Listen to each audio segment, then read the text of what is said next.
This channel does not promote any violent, harmful, or illegal activities. All content provided by this channel is meant for an educational purpose only. যদি এমবিএচ kitchen king কিচেনে থাকি তো আমরা যা ইচ্ছে তৈরি করতে পারি। বেগুনের ভর্তা, আলু কপি, ভিন্ডি মশলা, আরো অনেক কিছু।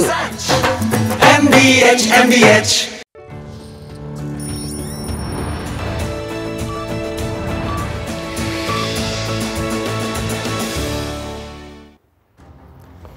বিকেল ৫টা মানে পাঁচ কথা শুরু করছি আজকের পাঁচ কথার। আজকে পাঁচ কথায় কোন কোন খবরগুলোর দিকে আমাদের নজর রয়েছে প্রথমেই দেখাবো পাঁচ কথার দুটো ইস্যু, বিগ ওয়ালে দেখাবো আজকে পাঁচ কথার প্রথম ইস্যু এপারের ভোটার ওপারের আন্দোলনকারী, দেখাবো ডিটেল।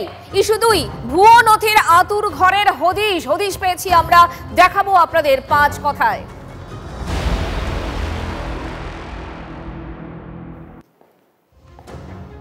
বাংলাদেশের অগাস্ট আন্দোলনকারী কাকদ্বীপের ভোটার ওপার থেকে পড়তে এসেছে এপার বাংলায়, বাংলাদেশ এসে চলেও গেছে। নিউটন দাস তাও ভারতের ভোটার তালিকায় তার নাম রয়েছে। এখানেই শেষ নয়, সেই নিউটন দাসকে দেখা যাচ্ছে কার সঙ্গে? টিএমসিপির সুন্দরবন সাংগঠনিক জেলার সভাপতির সঙ্গে দেখা যাচ্ছে। সেই ছবিও ইতিমধ্যে ভাইরাল হয়েছে। কিন্তু কিভাবে ঘটছে গোটা বিষয়টা, কি বলছে প্রশাসন, সবটাই জানবো। শুভেন্দু এই মুহূর্তে আমাদের সঙ্গে সরাসরি রয়েছেন, আমাদের প্রতিনিধি। শুভেন্দুর সঙ্গে কথা বলবো। ইতিমধ্যেই ইমেলে মহকুমা শাসক, নির্বাচন কমিশন, কেন্দ্রীয় স্বরাষ্ট্র মন্ত্রকে অভিযোগ জনৈক ব্যক্তির। শুধু নিউটন দাসই নয়, তার দাদা তপন দাসেরও নাম ভারতের ভোটার লিস্টে রয়েছে। TV9 বাংলার অন্তর্তদন্তে এই বিষয়টাই উঠে এসেছে। TV9 বাংলার কাছে নিজেকে বাংলাদেশি বলে স্বীকারও করেছেন নিউটনের দাদা তপন দাস। কিন্তু গোটা বিষয়টা সম্ভব হলো কিভাবে? এখনো ভারতের ভোটার তালিকায় নিউটন বা তার দাদা তপনের নাম রয়েছে কিভাবে? উত্তর খোঁজার চেষ্টা করব। শুভেন্দু এই মুহূর্তে আমাদের সঙ্গে রয়েছেন, জানাবেন শুভেন্দু। দেখো, একাধিকবার কিন্তু কাকদ্বীপের বিধায়ক এই অভিযোগটা তুলেছিলেন। প্রশাসনিক আধিকারিকের বিরুদ্ধে অভিযোগ দায়ের হয়েছে, এফআইআর রুজু হয়েছে। তারপর কিন্তু তদন্তে দেখা যাচ্ছে যে কাকদ্বীপের এই নিউটন দাস, সে বাংলাদেশের এই আগস্টের আন্দোলনে যুক্ত, সে কিন্তু কাকদ্বীপের ভোটার, অথচ তার বাবা মা থাকে বাংলাদেশে। এই মুহূর্তে নিউটনও বাংলাদেশে, অথচ তার নাম ভারতীয় ভোটার তালিকা, এবং তার দাদা এবং কাকদ্বীপের ভোটার তালিকায় নাম তুলে ফেলেছে। ফলে একটা কিন্তু জোর বিতর্ক শুরু হয়েছে। ইতিমধ্যে নিউটনের সঙ্গে সুন্দরবন সাংগঠনিক জেলার তৃণমূলের জেলায় ছাত্র পরিষদের সভাপতি দেবাশিস দাসের ছবি কিন্তু ভাইরাল হয়েছে। দেবাশিস সোশ্যাল মিডিয়াতে তার জন্মদিন পালন করতে দেখা যাচ্ছে নিউটন দাসের। ফলে বিজেপির পক্ষ থেকে অভিযোগ তোলা হয়েছে এই দেবাশিস দাসের নেতৃত্বে কিন্তু এই কাকদ্বীপ এলাকায় বড় সংখ্যক বাংলাদেশিদের কিন্তু নাম তোলা হয়েছে ভোটার লিস্টে। ফলে এটা কিন্তু তদন্ত সাপেক্ষ। ইতিমধ্যেই একাধিক অভিযোগ জানানো হয়েছে, একাধিকবার মহকুমা প্রশাসন, এছাড়া নির্বাচন কমিশন, একাধিক অভিযোগ জানানো হয়েছে, কিন্তু কাজের কাজ কিছু হয়নি। শুভেন্দু, আপাতত তোমাকে ধন্যবাদ। দেখুন, একদিকে শাসক দলের পক্ষ থেকে সেটা বিষয়টাকে ধামাচাপা দেওয়ার চেষ্টা হচ্ছে, এমন অভিযোগও সামনে আসছে। বিজেপির কি বক্তব্য শোনাবো। কাকদ্বীপে দেবাশিস দাসের মাধ্যমেই এই ধরনের চক্র বাংলাদেশ থেকে যারা এসছে তাদেরকে নিয়েই দেবাশিস দাস আজকের লালিত পালিত শক্তি সংগ্রহ করেছে। এটা আমাদের কাছে এর আগে বহুবার অভিযোগ আছে, আমরা দেখেছি, বহু জায়গায় অভিযোগ করেছি, এবং এও বলছি এটা নিয়ে আমরা ইএসআইয়ের কাছে আবেদন করব। এটা কি করে হলো, কিভাবে এরা আসছে এবং এরা কিভাবে এখানে লালিত পালিত হচ্ছে, সেটা নিয়ে অবশ্যই অভিযোগ করব। কাকদ্বীপের ভোটার লিস্টে নাম থাকা বাংলাদেশি নিউটন দাসের জন্মদিনে তৃণমূল ছাত্র পরিষদের এক নেতার ছবি ইতিমধ্যে ভাইরাল হয়েছে। সুন্দরবন সাংগঠনিক জেলার টিএমসিপি সভাপতি দেবাশিস দাসের অবশ্য দাবি তিনি জানতেন না নিউটন দাস আসলে বাংলাদেশি। নিউটন দাস বাংলাদেশে ভোটার রয়েছে, অথচ এখানে কাকদ্বীপেও ভোটার। সেগুলো আমি বলতে পারবো না। এখানে কাকদ্বীপে যতটা ভোটার জানি না, ও দেবনগরে আমার সাথে পড়তো, এইটুকুনি ওকে চিনি। সেই হিসেবে ছোটবেলা থেকে বন্ধুত্ব ছিল। জন্মদিন ছিল তার এখানে কয়েক বছর আগে, তার কেক কাটা হয়েছিল, যেমন সব বন্ধুদের কাটি সেইভাবে কেক কাটা হয়েছিল। কিন্তু বিজেপি অভিযোগ করছে, বলছে যে আপনার নেতৃত্বে কাকদ্বীপে বেশ কিছু বাংলাদেশি ভোটার উঠেছে এবং সেই সংখ্যাটা অনেকটাই। যদি কেউ একটা জিনিসে প্রমাণ দিতে পারে তাহলে আমি নিজের থেকে যা বলে করবো, যদি কোথাও কোনো দূর পর্যন্ত আমার কোনো কানেকশন দিতে পারে। জাল আধার কার্ড, জাল পাসপোর্ট, এ খবর তো টিভি9 বাংলা বারবার দেখিয়েছে আপনাদের। এবার ভুয়ো জন্ম শংসাপত্র নিয়ে মানে বার্থ সার্টিফিকেট দিয়ে পাসপোর্ট তৈরির তদন্তে চাঞ্চল্যকর তথ্য সামনে এলো। শুধুমাত্র গোসাবার পাঠানখালী পঞ্চায়েতেই 3500 ভুয়ো জন্ম শংসাপত্র। পঞ্চায়েত অফিসের চুক্তিভিত্তিক কর্মী গৌতম সর্দারের হাত ধরেই ইস্যু হয়েছে সেগুলো। কিন্তু কিভাবে, কবে, সবটাই জানবো। সুপ্রিয় আমাদের সঙ্গে রয়েছেন, জানাবেন আমাদের। সুপ্রিয়। মঞ্জিরা, দেখো, একটা দুটো নয়, গোসাবার পাঠানখালী পঞ্চায়েত থেকে 3500 ভুয়ো জন্ম শংসাপত্র ইতিমধ্যে ইস্যু হয়েছে, এমনই কিন্তু তথ্য উঠে এসছে কলকাতা পুলিশের তদন্তে। সম্প্রতি জাল নথি দিয়ে বা এই ধরনের ভুয়ো জন্ম শংসাপত্র দিয়ে যে সমস্ত পাসপোর্টের আবেদন হয়েছিল, সেই তদন্তে নেমে কলকাতা পুলিশের সিকিউরিটি কন্ট্রোল অর্গানাইজেশন তারা বেশ কয়েকজন আবেদনকারীকে গ্রেপ্তার করে। আর তাদেরকে গ্রেপ্তার করার পর যে ভুয়ো জন্ম শংসাপত্রগুলো উদ্ধার হয়েছিল, সেগুলোর ক্ষেত্রে অনেকগুলোই দেখা যায় যে এই গোসাবার পাঠানখালী পঞ্চায়েত থেকে ইস্যু হয়েছিল। আর সেই তথ্য সামনে আসার পরেই পাঠানখালী পঞ্চায়েতের তরফ থেকেও কিন্তু একটা লিখিত অভিযোগ স্থানীয় থানাতে করা হয়। তার পরিপ্রেক্ষিতে চুক্তিভিত্তিক কর্মী গৌতম সর্দারকে ইতিপূর্বে জেলা পুলিশ গ্রেপ্তার করেছিল। এবার ভবানীপুর থানার একটি মামলাতে, এই সিকিউরিটি কন্ট্রোল অর্গানাইজেশনের যে মামলা, সেই মামলাতে এই গৌতম সর্দারকে এবার হেফাজতে নিল কলকাতা পুলিশ এবং তাকে জিজ্ঞাসাবাদ করেই কিন্তু ইতিমধ্যেই, যেটা এদিন আলিপুর আদালতে পেশ করার পর তাকে হেফাজতে নেওয়ার জন্য আবেদনের ক্ষেত্রে জানানো হয় যে 3500 ভুয়ো জন্ম শংসাপত্র শুধুমাত্র এই পাঠানখালী পঞ্চায়েত থেকে এই গৌতম সর্দার তিনি তৈরি করেছিলেন এবং বিভিন্ন মানুষের হাতে পৌঁছে দিয়েছিলেন। এবং এদিন যখন আদালতে এই গৌতম সর্দারকে হেফাজতে নেওয়ার জন্য আবেদন জানানো হয়, সেই সময় কিন্তু বিচারক রীতিমতো বিস্ময় প্রকাশ করেন যে এটা একটা ন্যাশনাল ইস্যু। কারণ সীমান্ত পার করে বাংলাদেশিরা অবৈধভাবে চলে আসছে, এখানে আসার পর টাকার বিনিময়ে তারা এ ধরনের ভুয়ো জন্ম শংসাপত্র পেয়ে যাচ্ছে, আর সেগুলো দিয়ে তারা ভারতীয় পাসপোর্টের জন্য আবেদন করছে। সেক্ষেত্রে একটা অফিস, অর্থাৎ একটা পঞ্চায়েত দপ্তর, সেখান থেকে এ ধরনের ভুরি ভুরি জাল নথি ইস্যু হয়ে যাচ্ছে। কিন্তু সেখানকার পঞ্চায়েত প্রধান তিনি জানেন না এটা কি আদৌ সম্ভব বা তিনি সেই দায় এড়াতে কিভাবে পারেন, তা নিয়েও কিন্তু এদিন তদন্তকারী এই ধরনের কাজ হয়ে চলেছে, কিন্তু যাদের জানার কথা তারা কেউ কিছুই জানেন না। সুপ্রিয়, আপাতত ধন্যবাদ তোমাকে। 7ই মে থেকে 7ই জুন, আজ অপারেশন সিঁদুরের 1 মাস। 22 এপ্রিল পেহেলগাঁওয়ে ধর্ম জেনে 3 বাঙালি পর্যটক সহ 26 জন নিরীহকে নৃশংসভাবে গুলি করে খুন করে পাক মদতপুষ্ট জঙ্গিরা।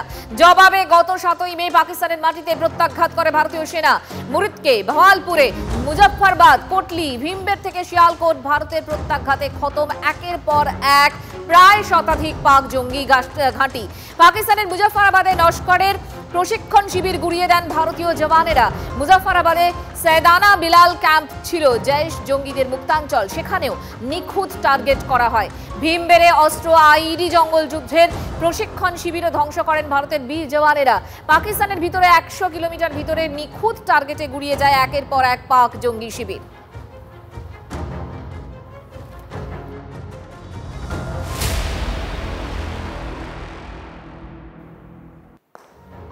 অপারেশন সিঁদুরের 1 মাস, পাকিস্তানের ঝাঁপ পড়ল জৈশের ক্যাম্পে। আর সেখানে ভাওয়ালপুরে জৈশের হেডকোয়ার্টারে তালা ঝুলল। গুগল ম্যাপে হাফিজ সাইদের ডেরা মার্কাজ সুবহান আল্লাহ ক্যাম্প পাকাপাকিভাবে বন্ধ দেখাচ্ছে। ঘটনাটা ঠিক কি ঘটেছে একটু বিস্তারিত জানার চেষ্টা করি। শান্ত এই মুহূর্তে আমাদের সঙ্গে রয়েছেন আমাদের প্রতিনিধি শান্ত।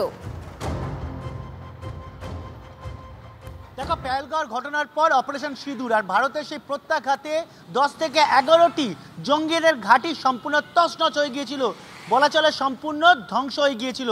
যার মধ্যে অন্যতম ছিল এই ভাওয়ালপুরে মার্কান সুবহান আল্লাহ, যেটা হচ্ছে হাফিজ সঈদের অর্থাৎ জৈশের মূল হেডকোয়ার্টার। আর সেখানে কিন্তু গত 1 মাস অর্থাৎ 7ই মে, আজকে 7ই জুন, এই 1 মাস ধরে কাউকে আসতে বা যেতে দেখা যায়নি বলেই দাবি করছেন স্থানীয়রা। এবং দেখা যাচ্ছে যে ওই বাড়িটি রীতিমতো অ্যাবান্ডেন বা পরিত্যক্ত অবস্থাতেই পড়ে রয়েছে, কারণ তার উপরে পড়েছিল ড্রোন এবং মিসাইল। সম্পূর্ণ আকাশ ওপরটা, ছাদটা সম্পূর্ণ ধ্বংস হয়ে গিয়েছিল, ভেতরে কি অবশিষ্ট কিছু নেই। এবং সেই ছবি কিন্তু ফুটে উঠেছে যে তারপর থেকে সেখানে কেউ যাতায়াত নেই, সম্পূর্ণ পরিত্যক্ত অবস্থায় পড়ে রয়েছে। অর্থাৎ যেখানে 7ই জুনের আগে, 7ই মের আগে চলতো একাধিক প্রশিক্ষণ, একাধিক জঙ্গি নাশকতামূলক কার্যকলাপের প্ল্যানিং, সেই জৈশের হেডকোয়ার্টার এখন সম্পূর্ণ পরিত্যক্ত। কারণ ভারতীয় সেনা এবং ভারতীয় বায়ুসেনার একাধিক কাজ বা একাধিক কর্মকাণ্ড তাদের পুরো ধ্বংস করে দিয়েছে। এই জায়গায় দাঁড়িয়ে যেটা দেখা যাচ্ছে সেখানে তালা পড়ে গিয়েছে, ঝাঁপ বন্ধ হয়ে গিয়েছে। তবে যেটা সূত্রের খবর, জৈশের কিন্তু জঙ্গিরা এখনও অ্যাক্টিভ রয়েছে। তারা পাকিস্তানি সেনাদের মদতে পাকিস্তানের বিভিন্ন প্রান্তে নিজেদের কাজকর্ম চালিয়ে যাচ্ছে ভারতের বিরুদ্ধে, এবং সেটাই কিন্তু এখন নজর রাখো শান্ত, নজর থাকবে আমাদেরও। আপাতত ধন্যবাদ তোমাকে। পরের খবর, সরকারি মেডিকেল কলেজে চোখ কোচিং ব্যবসা। এনআরএস এর ঘটনায় স্বাস্থ্যক্ষেত্রে একেবারে শোরগোল পড়ে গেছে। নিট পিজির জন্য পড়ুয়া পিছু 2 বছরের কোচিং ফি 65,000 টাকা। সরকারি হাসপাতালে লাভজনক ব্যবসার মডেল। সরকারি পরিকাঠামো ব্যবহার করে টাকার বিনিময়ে নিট পিজির কোচিং কিভাবে চলছে?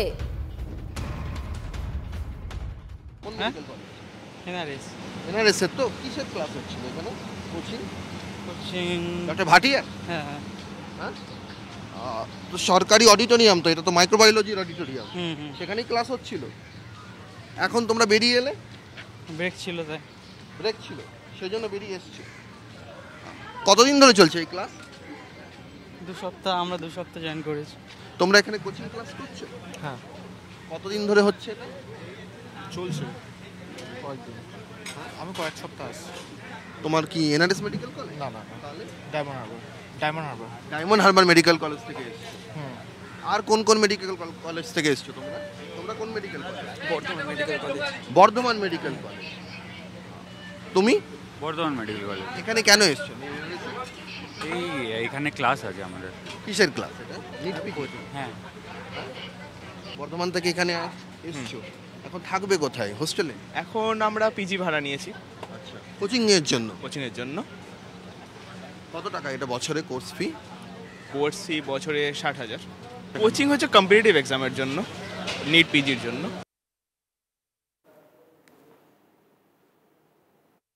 আরজি করে ওর তো থার্ড ইয়ার চলছে। Third year part 1? হ্যাঁ। আমাদের ভাটিয়ায় নিট পিজির জন্য প্রিপেয়ার করবে তো? হ্যাঁ।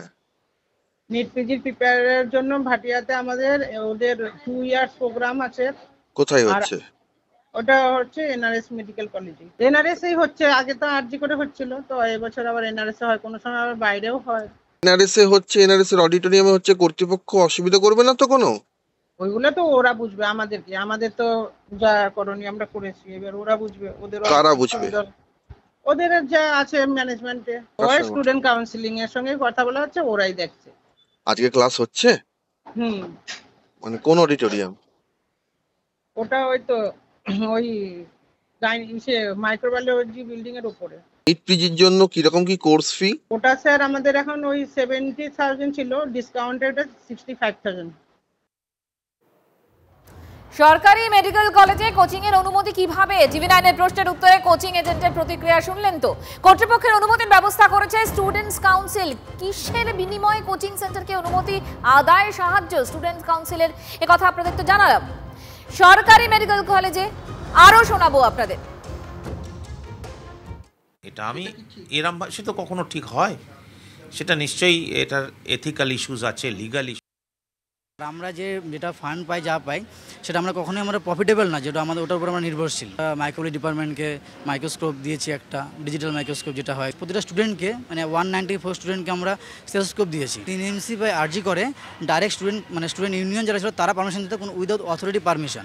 আমাদেরকে অথরিটি পারমিশন নিতে হয়, ওই দিনটা হলটা ফাঁকা আছে কি না, কলেজে কোনো ক্লাস আছে কি না, সেটা ভেবে আমাদের পারমিশন দেয়। ওদের ফাঁকা থাকলেই তাহলে আমরা পারমিশন পাই। আরজি করে যেমন হতো ডাইরেক্ট স্টুডেন্ট ওদের ইউনিয়ন পারমিশন দিত, সেখানে কোনো রকম অথরিটি জানতো না, পুরো ফান্ডটাই, পুরো টাকাটাই স্টুডেন্ট ইউনিয়ন পেত, তাদের কোনো হিসাব থাকতো না। আমাদের প্রতিটা ক্লাসে হিসাব থাকে, আমাদের বছর শেষে অডিট দিতে হয়, আমাদের প্রিন্সিপাল অফিসে সেটার ফান্ডের হিসাব রিসিভ আছে, সবই আছে, মানে আমাদের কোনো কিছুই মানে আলাদা কিছু না আমরা ইউনিয়ন অথরিটির থেকে। বেসরকারি কোচিং সেন্টারের কোঅর্ডিনেটর তিনি টিভি9-এ স্বীকার করেছেন যে এনআরএস এর স্টুডেন্টস কাউন্সিলের মধ্যস্থতায় এই অনুমতি মিলেছে। প্রশ্ন উঠছে, 65,000 টাকা করে পার স্টুডেন্ট পিছু নিচ্ছে একটি কোচিং সেন্টার, তারা বিনে পয়সায় সরকারি পরিকাঠামো ব্যবহার করছেন। কিসের বিনিময়ে সরকারি পরিকাঠামো ব্যবহার করা হচ্ছে? কোন স্বার্থ জড়িয়ে রয়েছে এর পিছনে? এনআরএস কর্তৃপক্ষ মুখে কুলুপ এঁটেছেন। অধ্যক্ষ ইন্দিরা দে এখনও পর্যন্ত এ বিষয়ে টিভি9-এ কোনো প্রতিক্রিয়া জানাননি। স্বাস্থ্য শিক্ষা অধিকর্তা ইন্দ্রজিৎ সাহা তিনি মানছেন এটা বেআইনি। সরকারি মেডিকেল কলেজের পরিকাঠামো ব্যবহার করে বেসরকারি কোচিং সেন্টারের লাখো লাখো কোটি কোটি টাকার ব্যবসা চালানো বেআইনি। যদি বেআইনি হয় তাহলে সেই বেআইনি কারবার মাসের পর মাস, দিনের পর দিন কিভাবে চলছে, কাদের প্রশ্রয় রয়েছে এর পিছনে? ক্যামেরায় অমিত দাসের সঙ্গে সৌরভ দত্ত, TV9 বাংলা, কলকাতা। সরকারি মেডিকেল কলেজের স্বাস্থ্য শিক্ষা ব্যবস্থাকে বেসরকারি হাতে তোলার দায়ে কার? প্রশ্ন তুলে সরব বিশিষ্ট চিকিৎসকদের একাংশ। এটা আমি এরম সে তো কখনো ঠিক হয়, সেটা নিশ্চয়ই এটার এথিক্যাল ইস্যুস আছে, লিগাল ইস্যুস আছে। কলেজ অথরিটি পারমিশন না দিলে কলেজের মধ্যে কলেজের ইনফ্রাস্ট্রাকচার ব্যবহার করে প্রাইভেট সেক্টর এসে ব্যবসা করতে পারে? পারে না, কথা না। জানলে পরে কর্তৃপক্ষ নিশ্চয়ই ব্যবস্থা নেবে। আমি জানতাম না, অনেকে হয়তো জানেন এবং জেনে বুঝে তারা এই গোটা ব্যাপারটার সঙ্গে আপোষ করেছেন, মেনে নিয়েছেন। সরকারি চিকিৎসা কেন্দ্রে দাঁড়িয়ে এত শিক্ষক আছেন, তারা পড়াতে পারবেন না। বাইরে থেকে এই যে ভাড়াটে গুন্ডা ভাড়া করে নিয়ে আসতে হবে, এরা ভাড়াটে গুন্ডা এবং মার্সেনারি। যেরকম ভাড়াটে সৈনিক গিয়ে বিভিন্ন জায়গায় যুদ্ধ করে আসে, এরা সেরকম অশ্বমেধের রথের ঘোড়াকে ভালো করে ট্রেন করবে, এইরকম একটা অদ্ভুত মাদকতা মেডিকেল ছাত্রদের সামনে তুলে ধরা হচ্ছে। সরকারি চিকিৎসা কেন্দ্রে সরকারি ক্লাসরুম ব্যবহার করে কেন বাইরের এই ভাড়াটে শিক্ষক এসে পড়িয়ে যাবে? এটা আমার কাছে একটা বড় প্রশ্ন। এই জিনিস চলতে দেওয়া উচিত নয়। যারা সরকারি মেডিকেল কলেজের অঙ্গনকে বিষ্ঠা লেপনের জন্য, কতগুলো ভাড়াটে গুন্ডার ব্যবসা করার জন্য ব্যবহার করতে দিচ্ছেন, এই অপদার্থগুলোকে সরকারি চিকিৎসা কেন্দ্রে এসে, সরকারি মেডিকেল কলেজে এসে পড়ানোর সুযোগ করে দিচ্ছেন, তাদের কিন্তু একবার তাকানো উচিত। তারা যে কি পাপ করছেন তাদের মন খুলে, ভাবনা খুলে দেখা উচিত। এনআরএস এর অধ্যক্ষের কাছে বিষয়টি জানতে চেয়েছেন, তার ভিত্তিতে পদক্ষেপ জানিয়েছেন স্বাস্থ্য শিক্ষা অধিকর্তা। প্রশ্নে স্বাস্থ্য ভবনের ভূমিকাও।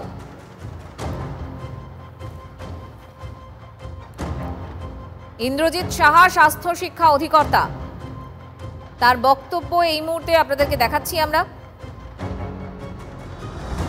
সরকারি পরিকাঠামো ব্যবহার করে বেসরকারি কোচিং সংস্থার ব্যবসা বেআইনি।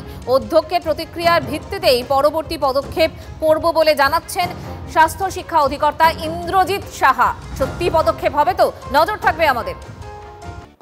নিউটাউন, বাসন্তী, গোবরডাঙ্গার পর এবার কোন্নগর। অপরাধ আমপাড়া। এক কিশোরকে বেধড়ক মার। আবার কোন্নগরের ঘটনায় চাঞ্চল্য, আহত নাবালকের চোখের আঘাত গুরুতর, পাঠানো হয়েছে কলকাতা মেডিকেলে। বৃহস্পতিবার সন্ধ্যায় কোন্নগর মাস্টার পাড়ার একটি বাড়ির বাগানে আম পাড়তে দেখা যায় দুই কিশোরকে। একজনকে ধরে ফেলেন বাড়ির মালিক, আরেকজন পালায়। আহত নাবালকের পরিবারের অভিযোগ, তাকে ধরে বেধড়ক মারধর করেন ওই বাড়ির লোকজন। যদিও অভিযোগ মানতে নারাজ অভিযুক্তরা, উত্তরপাড়া থানায় অভিযোগ দায়ের করা হয়েছে। 14 বছরের সোহান ডোম আম পাড়তে গিয়েছিল এবং সেই আম পাড়ার অপরাধে টোটো চালকের হাতে প্রহৃত হয় সোহান। এই মুহূর্তে আড়াইও রিজিওনাল ইনস্টিটিউট অফ অপথ্যালমোলজি, সেখানে তার চিকিৎসা চলছে। চোখে কালশিটে পড়ে গিয়েছে। বাড়ির লোক বলছেন যে কোনো রকম সে কথা বলতে পারছে না। তোমার কি হয়েছিল তুমি বলতে পারবে? কথা বলতে পারবে? কি হয়েছিল? আপনি কে মামা? আমার নাতি। নাতি কি হয়েছে?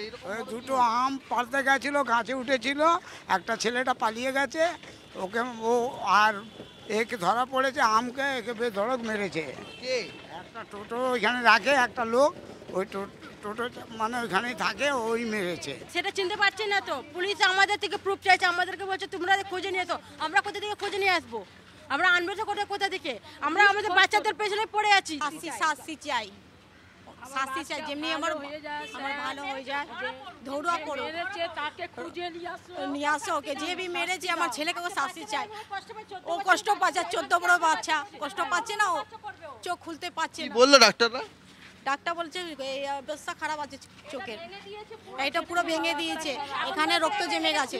মিনিমাম 10 লাখ টাকা খরচা আছে। 10 লাখ খরচা আমরা গরিব মানুষ কোথা দিয়ে পাবো? মানুষ আছে, দিন খাই, আমি ভেঙে নিয়েছে। কত টাকা লাখের আম ছিল। এখানে পরিবারের লোকেরা বলছেন বিচার চায়।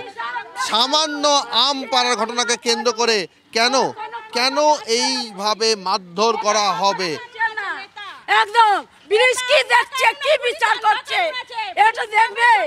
হ্যাঁ, একটা গরু করছে না, আমাদের পুলিশ কিচ্ছু করছে না, নামের জন্য আছে, শাস্তি দিতে হবে। তারা দোষীর শাস্তি চাইছেন। মানে অমিত দাসের সঙ্গে সৌরভ দত্ত, TV9 বাংলা, কলকাতা। সেখানে তো বড়বাবু সবাইকে দেখিয়েছে, বড়বাবুর কাছে তো আমরাও গেছিলাম, এই পার্টিও গেছিল, ওই পার্টিকেও ডাকা করিয়েছিল। তো প্রথমে ওরা বললো যে এদেরকে তোরা যে বলছিস এরা মেরেছে, কেউ মেরেছে, এদের মধ্যে কেউ নাই বলছিস, কোনো কিছুতেই জড়িত নেই। আমরা জানি না, আমরা তো কাল 4:30টার সময় দেখে এদেরকে ভয় পেয়ে গেছি রীতিমতো। আর একদম কোনো কথাই শুনবে না, তোদের এখানেই মেরেছে, তোদের এখানেই মেরেছে। তারপরে একটা ছেলে তো ফট করে আমার গালে থাপড় মেরে দিল। ওখান দিয়ে আমি এদিকে মুখ করে দাঁড়িয়েছিল, ওখান দিয়ে গ্রিল দিয়ে ফাট করে আমার থাপড়। 11 জুন জগন্নাথ দেবের স্নান যাত্রা, 27 মে জুন রথযাত্রা। আর এবারেই প্রথম দীঘায় মহা সমারোহে রথযাত্রা। স্নান যাত্রার আগে TV9 বাংলার কাছে এক্সক্লুসিভ দীঘার রথের সেই ছবি। রথযাত্রার জন্য প্রস্তুত দীঘার জগন্নাথ ধাম। ইতিমধ্যেই তৈরি হয়ে গিয়েছে 3টি রথ। রথযাত্রার দিনই আত্মপ্রকাশ করবে নবনির্মিত জগন্নাথ ধামের এই 3টি রথ। আরে কম দে কিন্তু খাঁটি দে। MDH কাশ্মীরি লাল লঙ্কার গুঁড়ো। MDH